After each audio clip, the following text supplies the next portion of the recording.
ഉപ്പാന്റെ ബാഗ്. രചന അൻവർ ഷാ, യുവധാര.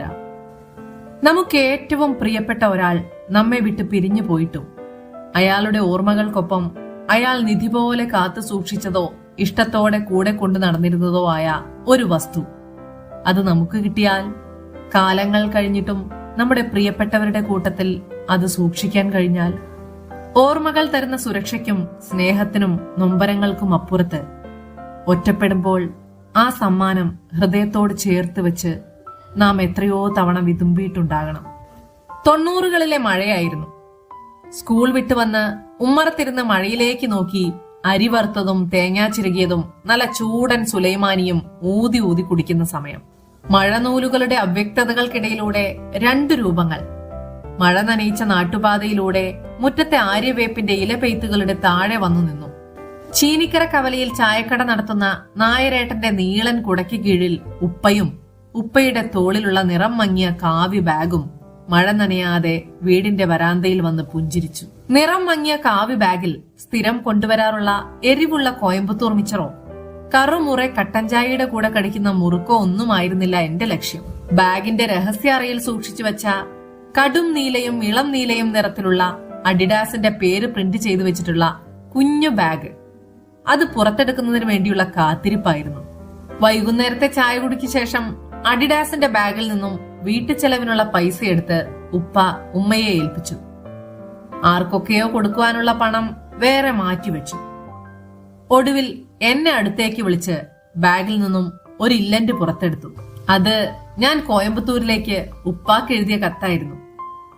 സ്കൂളിൽ നിന്നും മലമ്പുഴയിലേക്ക് ടൂർ പോകുന്നുണ്ടെന്നും എനിക്ക് പോകാൻ 150 രൂപ വേണം എന്നുമായിരുന്നു കത്തിലെ ഉള്ളടക്കം. ഉപ്പ ആ ഇല്ലന്റ് എനിക്ക് നേരെ നീട്ടി തുറന്നു നോക്കാൻ പറഞ്ഞു. ആശ്ചര്യത്തോടെ ഞാനത് തുറന്നപ്പോൾ അതിൽ 100ന്റെയും 50ന്റെയും ഒറ്റ നോട്ടുകളും പിന്നെ 10 രൂപയുടെ 5 നോട്ടുകളുമായിരുന്നു. സന്തോഷം കൊണ്ട് എന്റെ കണ്ണുകൾ നിറഞ്ഞു. മഴ നനയാതെ അഡിഡാസ് ബാഗിൽ വീണ്ടും എന്നിലേക്ക് തന്നെ തിരികെ വന്ന ആ കത്തിലെ നീലാക്ഷരങ്ങളിൽ എന്റെ സന്തോഷ കണ്ണീര് പിടഞ്ഞു വീണു നനഞ്ഞു.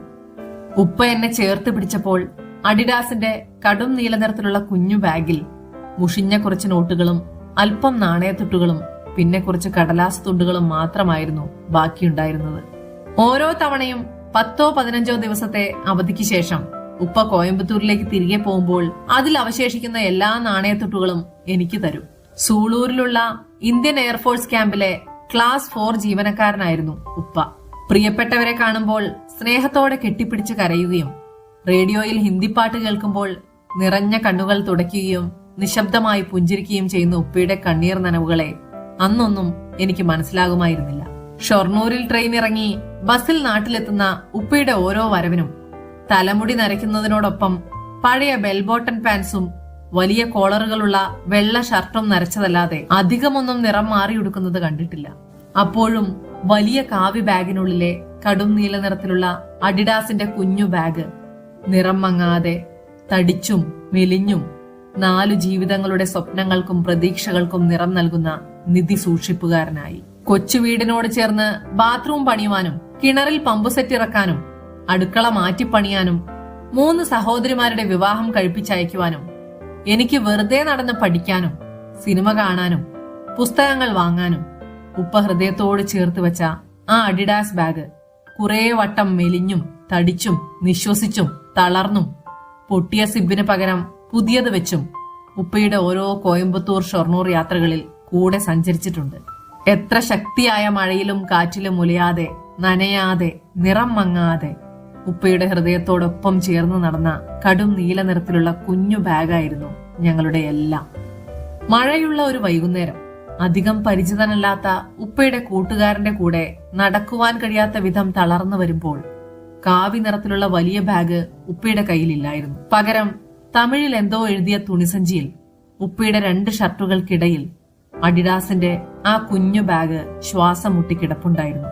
എന്തോ നഷ്ടപ്പെട്ടവനെ പോലെ ഉപ്പ അതിൽ വെറുതെ തിരയുമ്പോൾ ഡോക്ടറുടെ മരുന്ന് കുറിപ്പും അതിനോട് ചേർത്ത് കെട്ടിയ കുറച്ച് ഗുളികകളും മാത്രമായിരുന്നു അതിലുണ്ടായിരുന്നത്.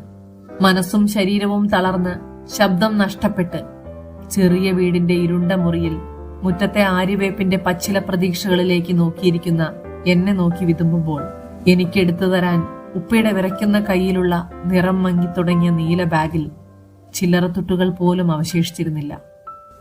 തളിപ്പള്ളിപ്പറമ്പിലെ മൈലാഞ്ചിക്കാട്ടിലെ മീസാൻ കല്ലുകളുടെ സൗഹൃദത്തിലേക്ക് ഉപ്പ ഇറങ്ങിപ്പോയ രാത്രിയിൽ, വർഷങ്ങളോളം ഉപ്പ കിടന്ന ഇരുണ്ട മുറിയിൽ ഉപ്പയുടെ മണവും മരുന്നു കുറിപ്പടികളും മാത്രം അവശേഷിപ്പിച്ച ആ ബാഗും മാത്രമായിരുന്നു മനസ്സിന് ധൈര്യം തരാനുണ്ടായിരുന്നത്.